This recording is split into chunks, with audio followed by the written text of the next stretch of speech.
Senator Blumenthal. Thank you, Madam Chair. Thank you to you and the ranking member for having this subcommittee hearing. And just to pursue the line of questioning that Senator Sullivan began, I think this recruiting issue will continue to challenge us, bedevil us, vex us for years to come, looking at the long-range trends and the attitudes among young people. He and I are working to try to make high schools more accessible to your recruiters, and it's in their interest, or young people's interest, to know about what great opportunities there are for careers, not just jobs, but careers in the military, and for their parents and their teachers to understand it as well. So I think we need to put together a broader program, as Senator Sullivan and I have discussed. Just to ask a question about this, General Mahoney, is the Marine Corps still hitting its recruiting targets? Yes, sir. We made mission last year. We will make mission this year. The other part of gaining and maintaining a skilled force is retention.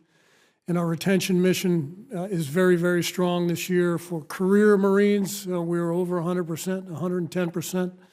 And for first-term enlistments, we're in the mid-90s. We will make those numbers. Interestingly and importantly, the numbers that we're keeping have a 95% specialty match against grade. So we're not keeping people that are not in the specialties that we want at the grade they want. So there are headwinds, and it is hard.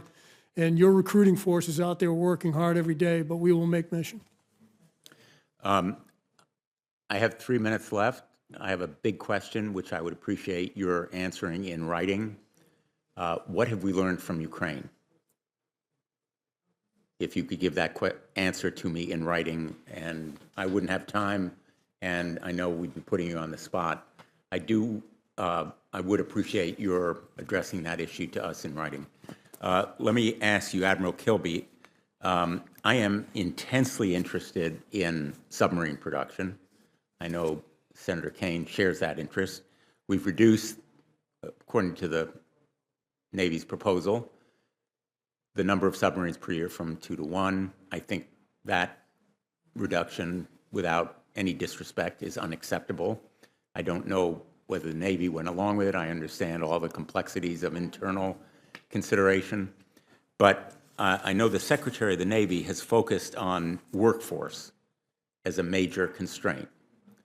And so I'm interested that in your testimony, you don't really address that issue in detail. There is a sentence or a paragraph on page 4 that says, to this end, we are investing in public infrastructure and the industrial base, aligned with the DoD National Defense Industrial Strategy. The Navy is in the midst of a generational change, et cetera. You know, one thing I did on the Armed Services Committee was to insert an apprenticeship program. This was 5 years ago, and other kinds of training. My colleagues at the time said to me, this is education. This should be in the Department of Education. I said, no, it's a matter of national security.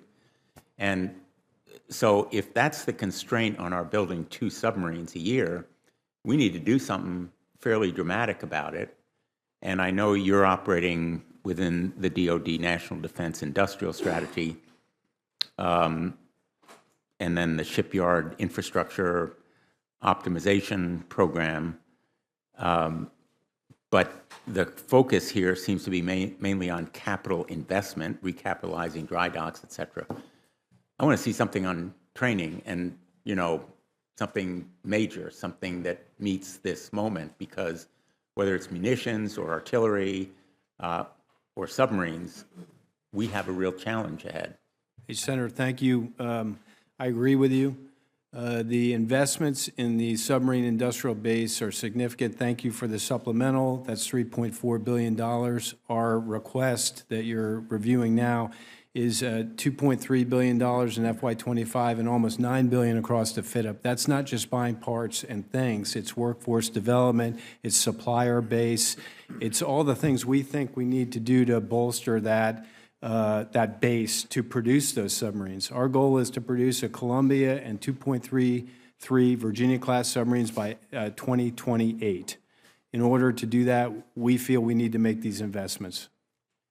Well, thank you for your answer. Thank you for your service. Thank you all for your dedication and your great work for our country. And I'll be following up on a number of these issues. Thanks so much.